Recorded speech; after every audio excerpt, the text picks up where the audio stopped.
So today we're going to be looking through the market. We have got Phantasmal Flames coming up very, very soon. And to be honest, we've obviously had a brief introduction with Inferno X. It is going to be quite a small set. Now, I do want to have a look at the packs and just see where we're kind of at in terms of market value.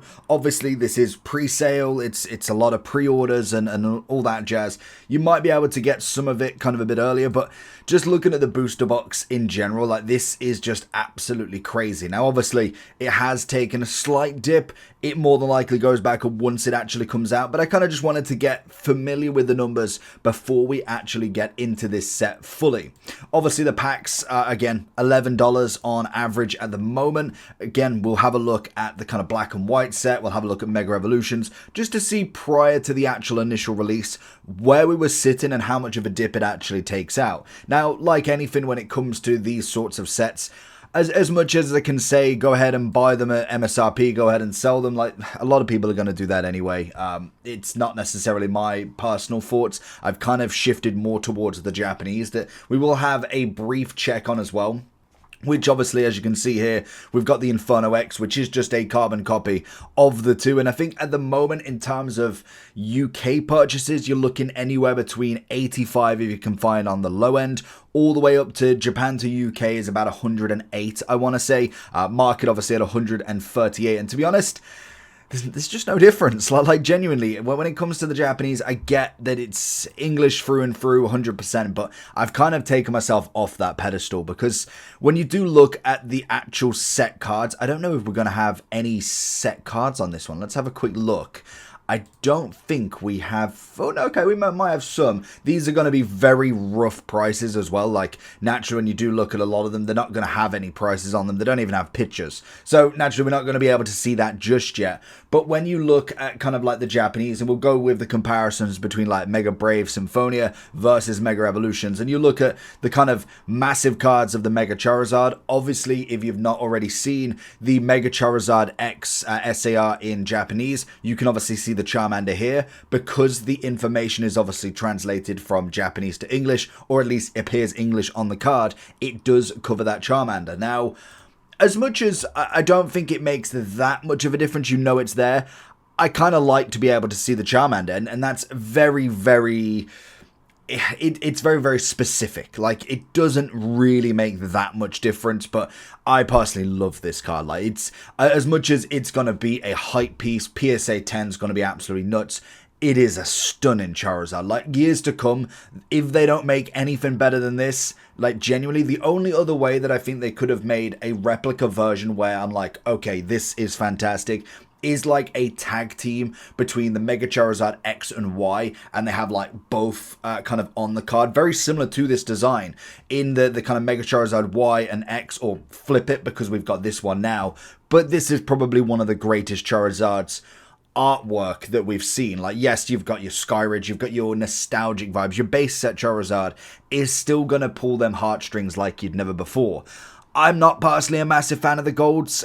They're okay. I don't mind them. Like, another rarity that I'm probably not going to get. But genuinely, when you do look at the golds, I'm like, I can't justify spending $800 on a gold card. Like, as much as the card is sick, like, if I pull it, absolutely, I'd probably end up selling it and buying a lot more packs, if anything. But genuinely, when you look at the artworks across the board, well, like I say, Mega Evolution, you'll be able to see a bit more.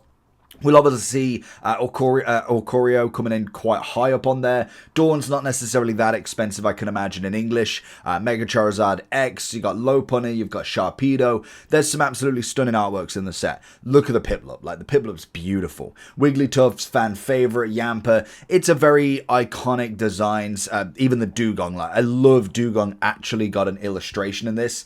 Not a fan of the Zacian personally. I like the Charcadet. It's not my favorite, but it's there. I think that is the ETB, I want to say. Then obviously you got Ludicolo, who doesn't love it. Apom with a very nice design, and it is a small set. It's not necessarily known for its massive kind of sets that we've got, but it's just interesting to see between the difference of them.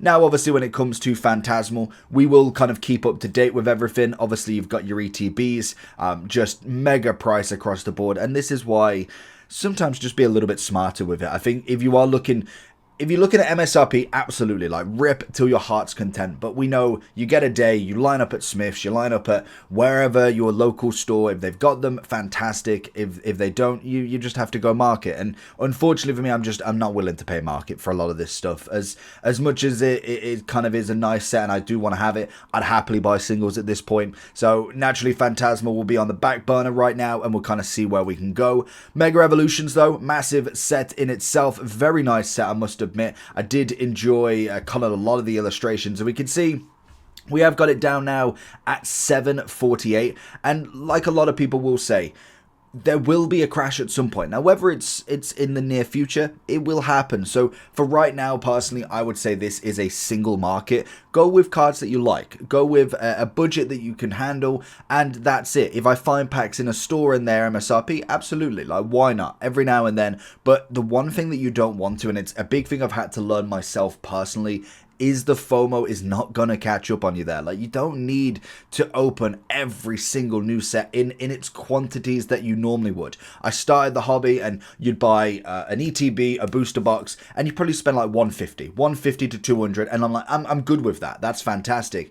Now trying to find that, you end up trying to get every single product, because you know, if for instance Mega Evolution, you get 10 packs from Smith's or 5, you get an ETB, you get the free pack blister, you then go to the next shop and buy another ETB, because you know once it's gone, it's only market. So it does give you that FOMO, whereas one booster box is more than enough. An ETB just for the collection. I've got loads of cases of not cases of ETBs, but the boxes of them that have opened. You've got loads of them, and you used to be able to get them. You could pre-order them a week after it came out. So it is one of the things that it will go down to it. As we see, like the pre kind of sale, it was at that same sort of price of obviously as Phantasmal, and it has dropped. Like even then, 7 is still a little bit expensive. It's definitely dropped a little bit. Whether the Inferno X or Phantasma will have a bit more of hype behind it, because naturally it has got that Charizard. As much as the Lucario is outrageous in this set, the Charizard is a Charizard at the end of the day. And obviously quite a small set will be interesting on the hit rates. We then see, well, in fact I don't think we've even had this for 6 months yet. We had it for 3 months. What we got? 14th of July? No, okay, so we've had it just over the 3 months. So we saw 270 in July. Obviously, then it went a massive up to 340. We then saw it drop up and drop again. To be honest, it's just trying to find a sealed boxes more than anything. 259. I mean, that's still expensive. Like, when we do look at it and think, you normally could have bought them at about like what, 105 in terms of pounds to about 125, and that's in a pretty good market. So realistically, what we're looking at about 150 to 170 dollars, I'd say. So we're up a considerable amount, like at least $90 more than what it was previously. Now, do I think they will come down massively? I mean, they more than likely will come down a decent amount. How much they come down in terms of market value will be interesting. And I'm talking about like when they sort the printers out, they actually get enough to print on demand sort of thing. If they ever, that's going to be all the hype just dies down on it.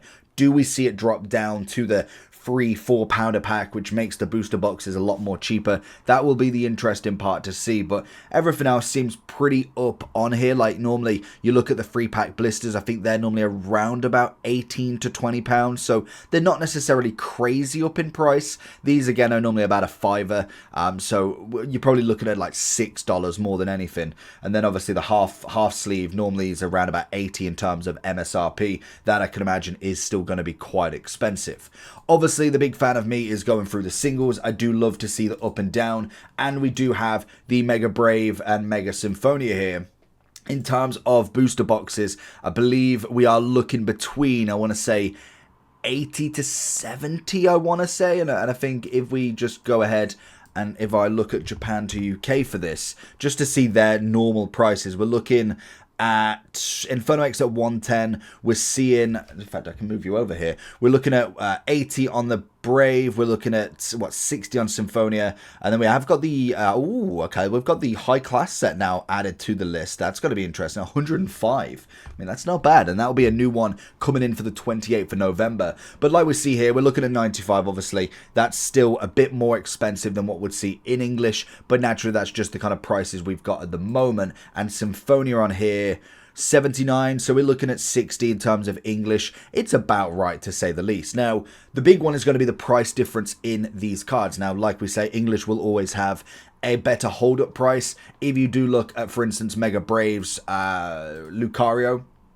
you've got it coming in at 91 at the moment, 412 for the gold, 280 for Lily. That's always a great comparison, and 60 for the Venusaur. Whereas we've got 500, 420, we got 227. So literally 2 times X for the English. We then got Lily at 112. So obviously you can see the differences there, and 170 for Venusaur. We got 221 for Gardevoir and 130 for Latias. Whereas when we do go over to the Symphonia, we have got a whopping, I think these are around about the 430, so gold's very similar, but 163, which is slightly cheaper. Then obviously you've got the, again, SAR for the trainer card, and also then Latias at 48. We've also got 40 for Kangaskhan, whereas when you do look at the difference over here, you've got 80. Still quite expensive. I do expect that to drop a little bit more. You got 40 over here, and naturally you kind of then come down when it comes to the illustrations. Like for instance, the Vulpix is a great one. I believe that was in Mega Brave. We've got $5. Now that's where you kind of have to then compare between, are you a English collector in terms of sets? What I personally do now, and I try and mix it, because I know I'm not wanting to buy a considerable amount of product in English. I'll happily go and have a look at some MSRP. I might get an ETB just for the promo card, maybe then to get a few packs. And really, that's all I want to really spend at this point. Like, you're not going to get a booster box, and you're most definitely not going to get it at MSRP. So realistically, I know that's not the case.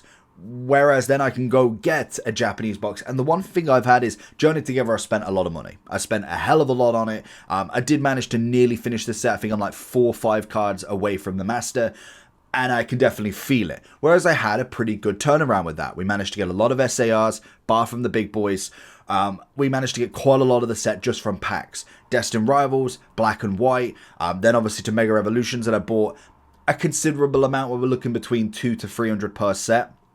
I didn't get any SARs, like quite literally not a single one. So it really has deterred that value of that gamble. Whereas with the Japanese, if you didn't know, you are guaranteed stuff in there. The Mega Dream set, which I don't know what the English is going to be called yet, if it is going to be called the same, you are guaranteed now, as it is a high class set, an EX or better in each pack. I think you're guaranteed 1 SAR. There's 10 cards per pack.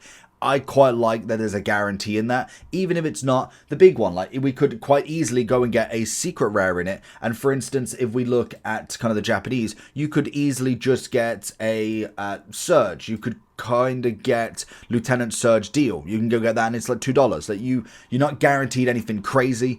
But the packs do have a considerable amount of better pulls, or at least consistent pulls, to say the least. So that's personally my kind of interesting topic between the two. Now, obviously, a lot of people are going to be looking at profits more than anything, and naturally, you will see like the Vulpix. It's going to be a more profitable margin if we can get it on its absolute low compared to trying to get the $5 one. That's fair enough, and I think that's where the differentiation comes in for what you personally are in the hobby for. Now, yes, I would always like to make some money from the hobby. Of course I do. Like, I mean, if I go and pull a Charizard, I'd possibly maybe want to keep that one specifically, but the golds, to be honest, I'd happily part ways with it. If I was to get the 500, to be honest, there's not really a massive difference between the two, but realistically, I'd probably sell that, and I'd probably end up buying more boxes. But that's going to be the kind of collector side of me, wanting to try and get as much of the set. And now what I do is I integrate them both.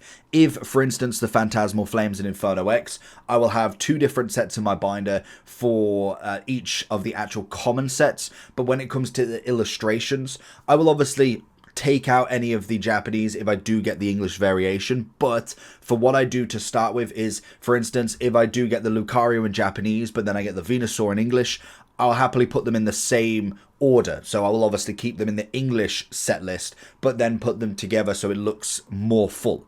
I think that's personally for me, as I really do like to have a completed set regardless of the actual language. I don't care if it's Chinese, Korean, whatever the cheapest is to buy, I'll happily buy it as long as the card is of a decent quality. And we know Japanese tends to be pretty good. The gold cards in themselves, as much as I do see them as the massive hype, I just can't see, unless they are absolutely outrageous to pack, which we know they kind of are, I don't see them holding this value this long. Like, they are going to have a drop period. Now, if we're talking years upon years away, yes, they naturally will go up because you're going to need them to finish the sets. I just don't really like them as an artwork. I just think they're a bit sloppy. Compared to what we've got the SARs, I think they've just made an extra card variation for the heck of it. Like, they can see everybody kind of wants some illustrations, so what's the next best thing? We make a couple of cards that are seen as the holy grails. We then make SARs that's slightly bit easier to get, still very difficult, but we can then make the illustrations a bit more easier to get to keep everybody going. If I go get a Marshadow or if I go get a Steelix, I'm then likely to go, oh, well, I do need the Kangaskhan card and we've got to keep open until we get that gold. That's the psychology behind it, which is rather annoying, but we will see these naturally drop down a little bit more. I can't see them holding a crazy value just for this long, but naturally that's going to be an interesting one with Mega Evolutions. When it comes to Black Bolt then, so this, again, I absolutely love this set. I do think if it was one set rather than the two separated, I think it would have been better for the pull rates. Obviously, price-wise, are quite expensive as we can kind of imagine. Naturally, this set is most definitely a nostalgic value for whoever started in the black and white era. Obviously, I'm a little bit older than that, but I can still appreciate it. And I think if they do this for this set, I'd absolutely love this for every single gen. Like, the illustration, the master set of illustrations that you could make if we was to get this starting now and doing obviously like the base 1, then obviously gen 2, 3, 4, 5, 6, 7, 8, 9, 10, if you was to get an illustration for every single card, that Pokédex master set would be outrageous. Like, the black and white era now is absolutely set. Like, even if you do have a chance of a second Landorus at some point, or Extra Drill gets one somewhere, obviously then you've got the likes of kind of like, I mean, I was going to say everybody wasn't a great example there. Like, Snivy is more than likely going to have an illustration somewhere else, whereas Electric is not really going to get one, whereas Electros will do at some point. So it's nice that we've already got them base in there. I think as a theme page collector can go, this is probably the best thing that you can get. Like, it's absolutely outrageous. It's a beautiful set. I must admit, a lot of these cards are obviously keeping a bit of price behind them. Now, obviously, we're still on a little bit of a low. A lot of them are dropping in value still, and maybe we're seeing a bit more plateau with a lot of people. But, I mean, card arts, they're absolutely fire, some of them. Some of them are absolutely gorgeous. Whereas, like, you do look at a few of them and you think they're very bog standard at times. But I must admit, I will say that there's definitely a lot more better designs than there is lower. Now, obviously, there is the Master Ball set with this as well as the Pokeball. It's not my personal favorite, but I can kind of get why people would like to go with this. They obviously had this in Prismatic, and it will be interesting to see where the Master Ball goes as the kind of end goes down. Like, obviously we're seeing them drop a bit of a price. They're kind of going up and down, but they're realistically around that like $2, $3 to like $7, $8 at this point. So naturally you will just have to kind of get them slowly as they come in. Naturally then, as we look at the high cards, obviously with the black and white variation, obviously the red Victini, them three specifically are going to be the interesting ones to see. Everybody loves the high market with them. Naturally, in Japanese, the promo variation of Victini took a hit. Massive, massive hit. And we can kind of see this really just kind of going steady at this point. If we look at 6 months, we saw it really shot up, and it kind of, it's held its value pretty well. It's obviously another one that's very, very difficult to actually just get in general. Same with obviously the Zekrom. We saw it come in massively, took a massive hit down, and we're seeing it back up again. And I mean, that's just standard with that sort of variation. It is a nice card. I mean, again, it's another one like the golds. It's at least with this, it's very themed orientated. It's not just gold. It's not like what you can find in Mallorca on a holiday. Like, at least you've got a little bit of kind of nostalgic value behind it. Then we obviously have got the Zekrom SAR. We knew this was going to drop with Victini already there, and also Zekrom having a black variation. You knew full well that the SAR is not going to stay up at 300 at this point, and it dropped very quickly. Starting to see a bit more of a turn with it at 238. Obviously, we'll keep our eyes on this one specifically, and we can kind of see where we can go with the white flare as well. Now, Now, obviously, White Flare, very similar in terms of price. Both of them around that same sort of level. And to be honest, it's the same set. So naturally, you're going to see a lot of the same things. 430, 370, 190. Obviously, Zekrom does have a bit more of a favored kind of variation there. I do prefer the Keldeo, I must admit. Oshawott obviously a big one. You will find your illustrations that will kind of keep their price pretty well. As we do go through with this, you can see Oshawott, to be honest, there's not much of a difference. Like, you're looking at a $5 to $10 difference there. It's not going to be a break the bank sort of situation. But then as you naturally go down, love this Joltik. Like, it's just a stunner of a card. And again, it's holding its price. You kind of knew that there'd be categories of these illustrations. As soon as you knew how many was out, you'll get the high market of like the 100 and above, mainly top end SARs. You might find then a few illustrations that hit the kind of the major. You'll see like a Samura and Embor coming in for the majors there, the pseudo legendary. Then you'll find some really nice artworks, and that's going to hit that $10 to $20 zone, and then you get all of the rest underneath it. So naturally you have got the SAR. Like, it doesn't mean that the SARs are always going to be within value. Bouffalon, I like this illustration, but obviously it's not a fan favorite for everybody. It's a very standard, and it's probably the lowest out of the SARs, but it's at a flat rate. I mean that's a no-brainer, to be honest. If you could pick this up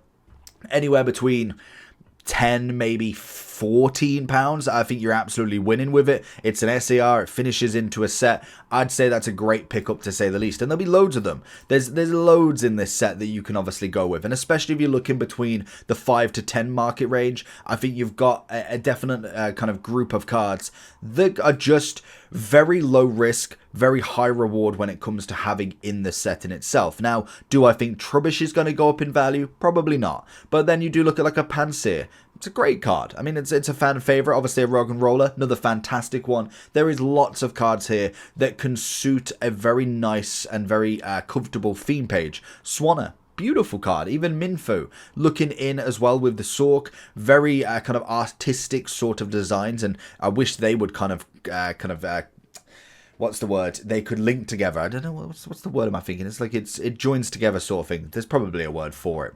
But then obviously we do have the Black Bolt and White Flare. Again, when we do look at these, we've got 73 for the Japanese box of Black Bolt, 65 for the White Flare. And if you are looking in for the specific big deluxe packs, you're looking at 195 between them. So very similar in terms of price for both of them. When we do obviously look at the set in itself, again, looking at the high market, we didn't get the Victini in this, but we're looking at half price for Zekroms, both versions of them.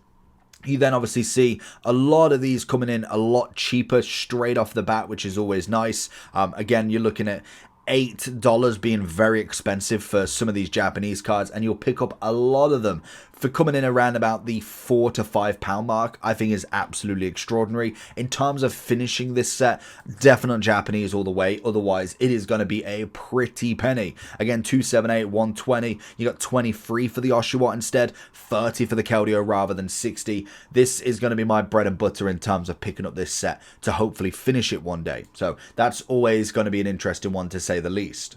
Then we've kind of got the final kind of two sets that really hit a hype level but then dropped off pretty quickly. We have got the Destined Rivals. Now, I'm not going to look at these in Japanese as we kind of get the gist of the prices between them. Now, obviously, booster boxes are coming in at 378. I mean, that's expensive for this set. Now, obviously, we did get the Mewtwo. That's going to be the big hitter on it. It's still at a massive price of over 500. Now, it is done pretty well, to say the least. We're obviously seeing it here. It's a big increase from it, and obviously it's a very difficult card to get. It is a great card. Only kind of little bit of snipe with it is I'd love it to say Giovanni's Mewtwo rather than Team Rocket's. It's very, very specific for me personally, but I think the card art is absolutely brilliant. Obviously, it's going to be a fan favorite. Then we do have Cynthia's Garchomp coming in. Not my personal favorite. I love the card. I think obviously Cynthia is an icon in herself, but I don't know if I'd quite say this is going to be a 250 for that long. I just think when we've got the Mewtwo already at such a peak and we've got others coming in as well, something is got to drop. So I do think these will drop. Like I don't see that Crowbot being $100 card. It just really isn't. As much as I love multiple evolutions and multiple Pokemon in the same card, it just isn't $100 card. Same with the Nidoking. It's not 120. It's absolutely not. The high market on that even missed his Psyduck.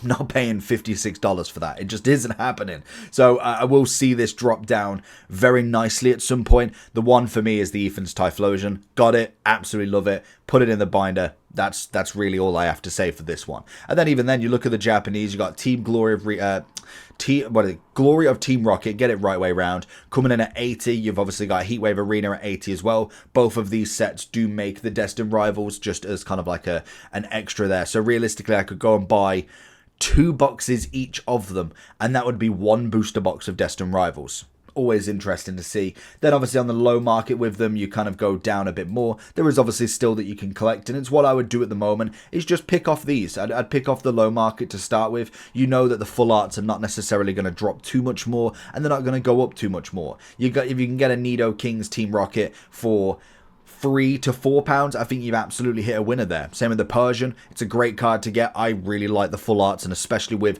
the trainers or in the mega forms where we've got their base version. I really do like that as set. Obviously Yanma, if you can pick that up for 2, absolutely brilliant. Same with the Electrite. You know you're not necessarily going to get that going up too much more, and it's not going to go down too much more. So you're absolutely hitting a winner with that one. Now, the Journey Together, before we hit the final in Prismatic for today, obviously you're going to look at that pretty expensive before. We are seeing a nice drop on it. It's one of them sets that I do think it got a lot of collectors back because the hit rate seemed pretty well. Like, I did really, really well with it. Obviously, when we do look at the final year, again, you've kind of got some things going up and down, but we did start at around about 200, and I was like, well, I'll wait and see if we can get down and closer to that 100 mark. Obviously, we are nearly there, whether we do get fully there. Also, the Japanese box is coming in at 63 as well, if you care to like. I will show you the difference as well between these. Obviously, the Salamence at 72. I personally thought Zoroark would be there, to be honest. I really thought that would be the one. And we're on a steady decline for it. I think the set in itself, I'm still holding out. I need Clefairy, I need Zoroark, I need Zacian. And then I think all I need then is maybe 1 gold card, and then it's like a couple of the reverse hollows, and that's everything. So I'm doing really well with that set. And to be honest, if you are looking at moves, I mean, like Wooloo, Lycanroc, some of the absolute artworks there at £2, give or take, I think is an absolute steal. The Furret at £4, I do think that is one to go with. Iono's Kilowattrel at £4-5. It's a nice set that really has a good hit rate. And then I do like the Articuno. I think if you're looking at kind of like a mid-range budget, Articuno is definitely more than £15. If you can get that between 10 and 12, I think that personally is a no-brainer. If we look at the kind of the back data of legendaries of fan favorite Pokemon, that's incredibly cheap. Same with the Volcarona, Volcanion. I always get them two mixed up. The Volcanion at 20 for an SAR, and the card itself is a stunner in hand. I think that is a beautiful artwork. Now, whether that becomes a more fan favorite, I think you've definitely got the Articuno more in favor there, but it's always an interesting one when it comes to SARs. Now, if we was to look at the Japanese side of this, we have got battle partners. Obviously, the Clefairy is going to be a fan favorite in Japanese. We're still seeing that pretty high up there. But when we do look at the rest, instead of 70, we've got 32. You got 43 for Iono. Obviously, again, trainer within there. Zoroark at 42. 22 for Zacian as well. Even then, you look at the Articuno at 5. Again, Japanese don't really go too crazy on their value until years later, and it'd be interesting to kind of make that comparison. Maybe one of these days we take a look at the difference between a vintage Japanese set and maybe go between there. So if you've got comments of, for instance, you'd like to see kind of earlier sets, I will try and kind of market these out as we go through the days and see. We won't just look at the standard battle partners every day. We won't look at Journey Together every day or Prismatic. I'll kind of go a bit further back and maybe pick a day of Sword and Shield and see where we're going with them as well. Obviously, then the big hitter. Everybody's got to talk about Prismatic. It's one of the sets of the year, to be honest. I absolutely love it. I don't like the hit rates. I'll happily go for singles on this. And product is like gold dust. I would have loved to have opened up the Eevee Super Collection. I'm not paying market for that. Like, that's absolutely no way. I bought the UPC for the 151. It was a blast to open. Just family opening it was incredible. I would have loved to have done this with the Eevee set, but unfortunately, unless you get an MSRP, it's just way too expensive. I'd happily have one as a sealed piece because naturally the value of it is just outrageous to open, especially with the hit rate of these. Obviously, you've got the beautiful kind of evolutions. Naturally, we are seeing a bit of a downturn on some of them, but we do look at the Umbreon. You've got to always look at the data. Like, anybody can fool you and say, well, it's on the rise again. Yes, it is, but remember, it was all the way up here before. It was at 1.6, so it's taken a bit of a claw. If you've managed to get it at 840, I think that was an absolute steal. We know Umbreon is a fan favorite, and even if you got it at 8.4 and it did continue to drop, we know full well that, like Evolving Skies, I know it was on the up, if we get another Umbreon that everybody wants, this will inadvertently get a little push as well. So it's an easy winner with there. But then we look at like the Vaporeons and stuff. We are starting to see a bit of a clawback with them, but they are dropping. They are definitely dropping a little bit, which is always interesting. The hype is slowly fading away from them. Now, they are still very expensive. They are, what, looking at 3-4 grand for all of them, so they're not necessarily cheap, but they are better than the 8 grand that they were coming in at the very start. And then we are seeing a lot of these SARs coming down as well. Naturally, we knew at the start of the Prismatic they were all over 100. We knew full well that these weren't going to stay over the 100 mark. Terrapagos, I think when I got it, was like at 130 or something like that. Like, it was, a collector might have had it higher, but even then, like, I got it right at the start, so we would have been looking around about, when did it come out? Was it the March time? It was probably at its peak at like 80, and then we do see it drop down massively. Now, if you did get out of a lot of them, then you're probably absolutely winning, but naturally, if you're just having them for the set, I mean, there's no issue in that. And naturally, we do have the Master Balls that will slowly come down as well. Look at the Dusk Noir. They will kind of be up and down, but we hopefully will see a lot of them at that downturn, because there was a lot coming in at 20, 10 pounds a piece, and when you've got 100 card in there, you're not spending 10 to 20 pound per Master Ball. Even now it seems ridiculous, but you even look at a Pupitar, like, I mean, that was coming in at the top end of 15 to 10 pounds, and I mean, I knew it was going to drop loads, and I'd probably consider it to be dropping a little bit more, hopefully. But naturally, it's going to be interesting to see where this set does go in another year's time. I feel like the Master Balls are just going to be more difficult to get rather than necessarily expensive. But there is obviously a bit that you can get. Obviously, some of the golds, we saw this way back in the day, £20. Now we're looking at it at a solid 5. Very nice pickups, to say the least. And obviously, again, with the Terrestrial Festival, that is actually at the moment sold out on Japan to UK, but you can still find it, and it was only at 100. So it's always interesting to kind of look at that Japanese, and failing that, if you think that's still expensive, go Korean. I mean, Chinese are definitely doing some wonderful things. I don't see the problem in it at this point. But that's going to be the market for today. Let me know down below what you're collecting. Like I say, if you are looking at anything specific, leave it in the comments. I will add this to the start of the next video to add the comments, and I will put a pinned comment down below if you are still watching, to obviously go through other sets that you're kind of collecting. Stellar Crown, nice cheap one. We could do one on all of the cheap sets to see if they are a buy time or if they are a wait, to see if they still go down a little bit more. But that's going to be for today. Make sure you like and subscribe, and I'll catch you all for the next one. Peace.